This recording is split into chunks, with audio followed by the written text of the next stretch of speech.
Essentiel Pharma Le Mag, votre rendez-vous sans ordonnance avec les meilleurs conseils en pharma-santé pour rendre votre quotidien plus fort. Bonjour à tous et bonjour Sophie. Bonjour Pierre. Et bienvenue dans ce nouvel épisode de notre podcast où nous abordons, vous le savez maintenant, les sujets d'actualité, d'innovation et de prévention qui vous concernent au quotidien. Alors avant de débuter, vous le savez, s'il vous plaît, n'oubliez pas de vous abonner ici et d'activer les notifications pour ne rien manquer. Aujourd'hui, on va plonger dans un sujet essentiel et souvent méconnu, la sexualité et les infections sexuellement transmissibles ou IST. Est-ce que vous saviez que selon les dernières données de Santé publique France, près de 80% des personnes sexuellement actives contracteront une IST, anciennement appelée MST, au cours de leur vie ?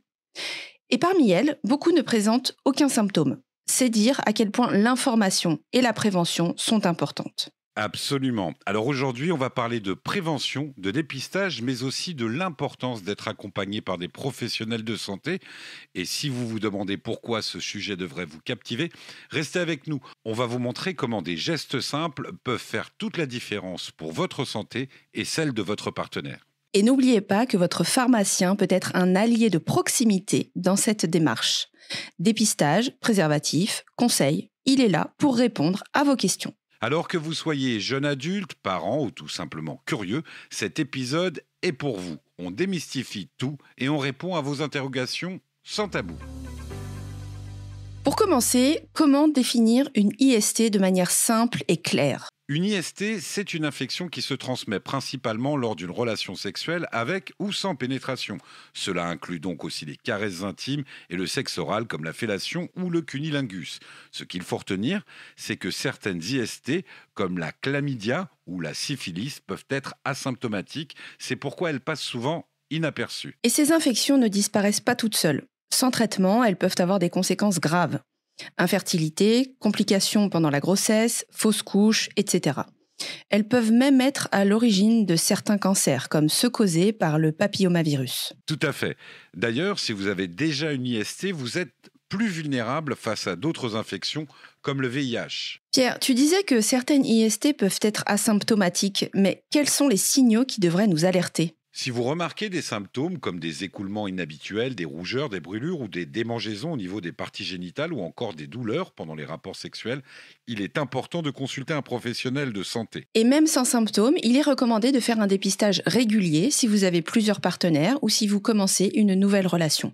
En France, les centres gratuits d'information, de dépistage et de diagnostic des infections par le virus de l'immunodéficience humaine et des hépatites virales et des infections sexuellement transmissibles offrent des tests gratuits et confidentiels. Le dépistage est souvent le seul moyen de détecter une IST avant qu'elle ne cause des complications. Par exemple, la chlamydia peut rester silencieuse mais provoquer des problèmes de fertilité si elle n'est pas traitée. Et si vous êtes diagnostiqué, suivez scrupuleusement le traitement prescrit. Ne vous soignez pas seul, n'utilisez pas de pommade ou de désinfectants ou encore des antibiotiques sans prescription médicale. Et surtout, informez vos partenaires pour qu'ils puissent également se faire soigner. Oui, dans l'idéal, jusqu'à la guérison, évitez les rapports sexuels pour éviter la transmission.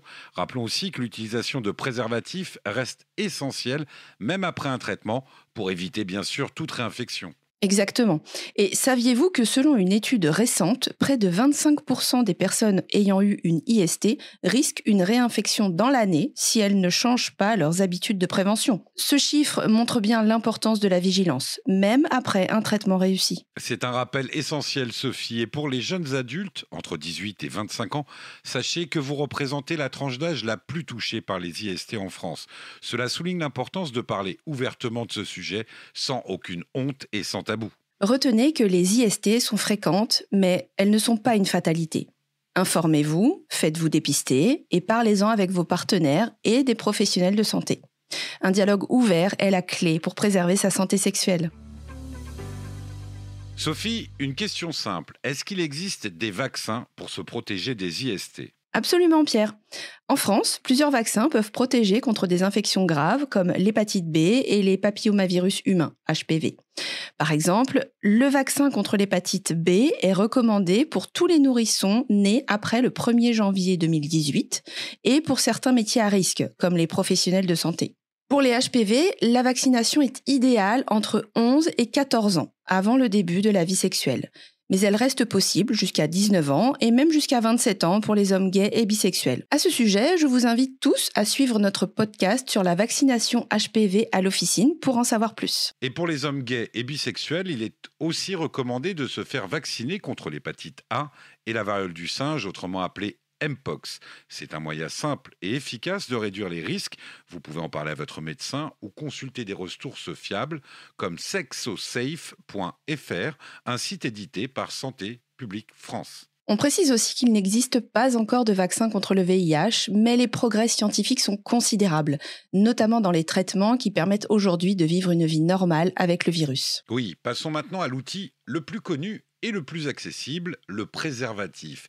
Pourquoi reste-t-il essentiel dans la prévention des IST, Sophie ? Parce qu'il est le seul moyen de contraception qui protège aussi contre les IST comme le VIH, la chlamydia ou la syphilis.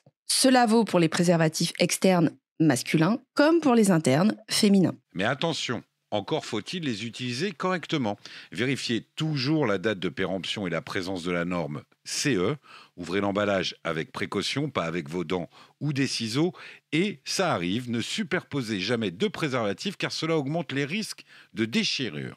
Pour les rapports oraux, pensez aussi aux préservatifs. Et si vous n'en utilisez pas, évitez de recevoir du sperme dans la bouche ou de vous brosser les dents juste avant ou après une fellation, car cela peut favoriser le passage des germes. Et en cas de doute, que faire pour dépister le VIH, Sophie ? La prise de sang reste le test de référence. Il s'agit d'une prise de sang classique. Il n'est pas obligatoire d'être à jeun pour la réaliser. C'est simple et rapide. Mais il existe d'autres moyens comme l'autotest. Il s'achète sans ordonnance en pharmacie et détecte des anticorps à l'aide de quelques gouttes de votre sang prélevées au bout du doigt avec un autopiqueur fourni. Ce test permet d'avoir un résultat entre 15 et 30 minutes. Si le résultat est positif, il doit être confirmé par une prise de sang en laboratoire. Demandez conseil à votre pharmacien. Il existe également un TROD VIH ou test rapide d'orientation diagnostique.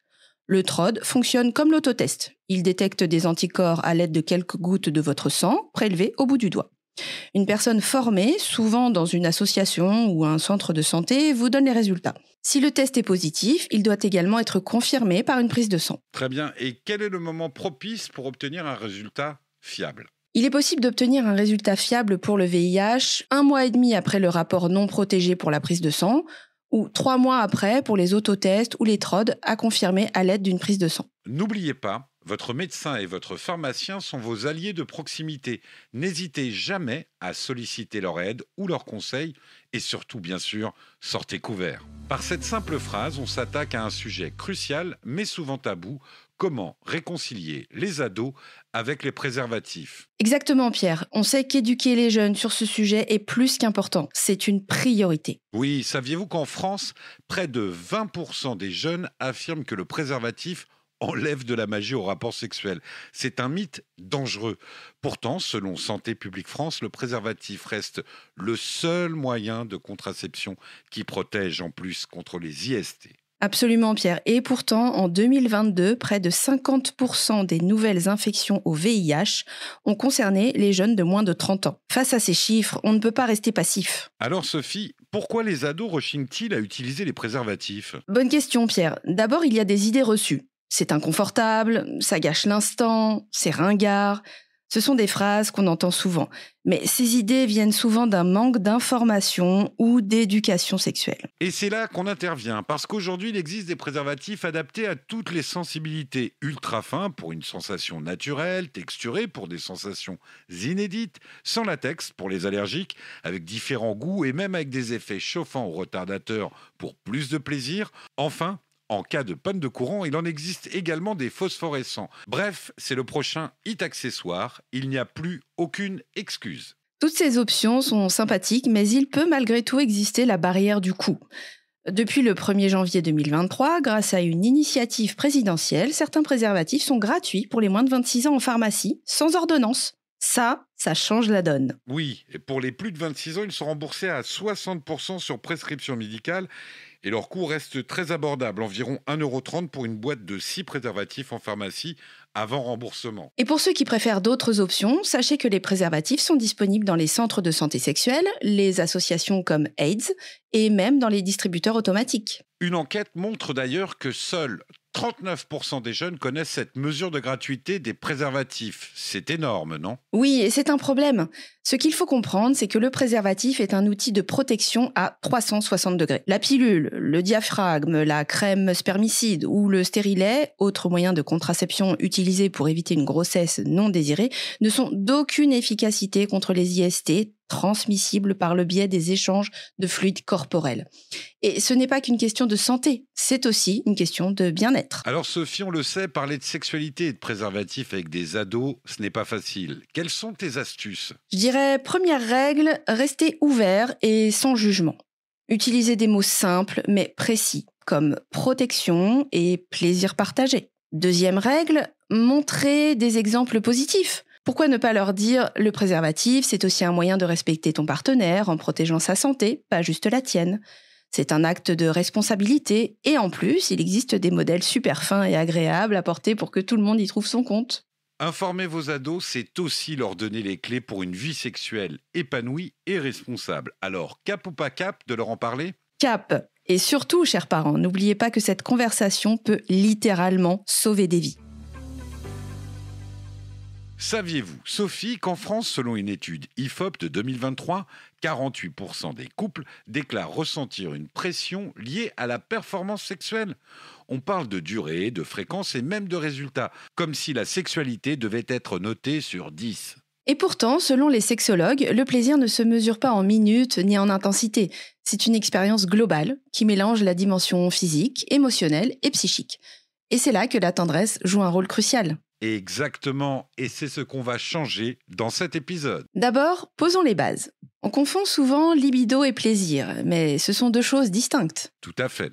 Voici ce qu'il faut retenir. La libido, c'est le désir sexuel. Elle se traduit par des signaux physiques, comme la lubrification, l'érection ou l'excitation des zones érogènes, mais aussi par des signaux psychiques, comme les pensées sexuelles ou l'envie d'être proche de son ou de sa partenaire. Le plaisir, lui, est la capacité à ressentir et à apprécier les sensations que procure le rapport sexuel. Et ce n'est pas tout. La sexualité est un subtil mélange entre le désir de l'autre et le plaisir ressenti lors des rapports.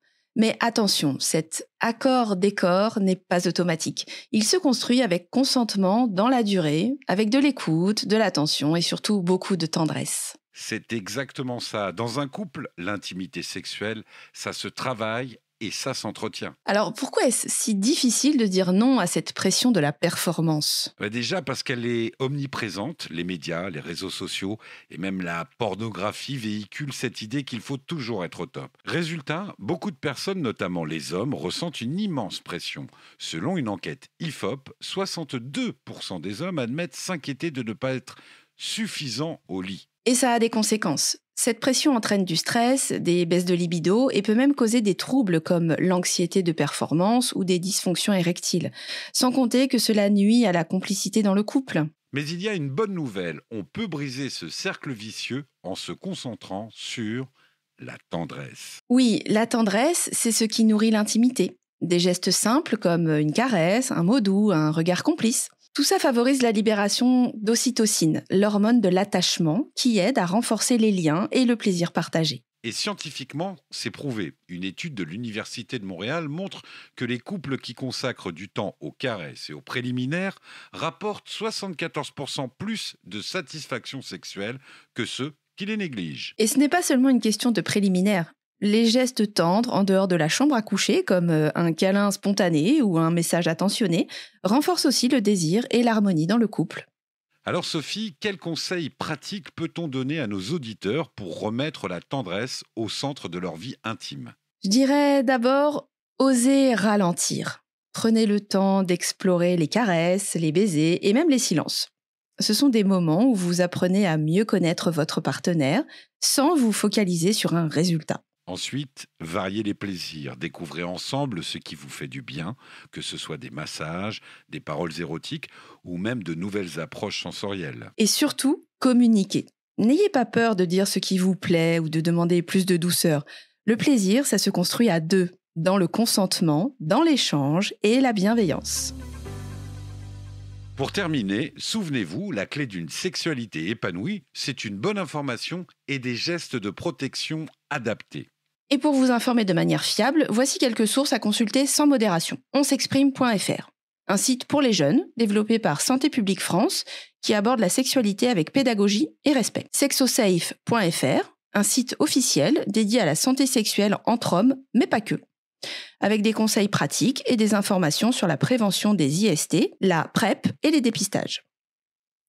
Santé publique France, pour des études, des campagnes et des ressources actualisées sur la santé sexuelle en France. AIDS.org, une association qui offre un accompagnement personnalisé, des conseils et des lieux de dépistage à travers la France. Enfin, les centres gratuits d'information de dépistage et de diagnostic, aussi appelés CEGIDD, pour un dépistage gratuit, anonyme et accessible à tous. Et pour vous informer de manière fiable, retrouvez toutes nos ressources dans le résumé de ce podcast.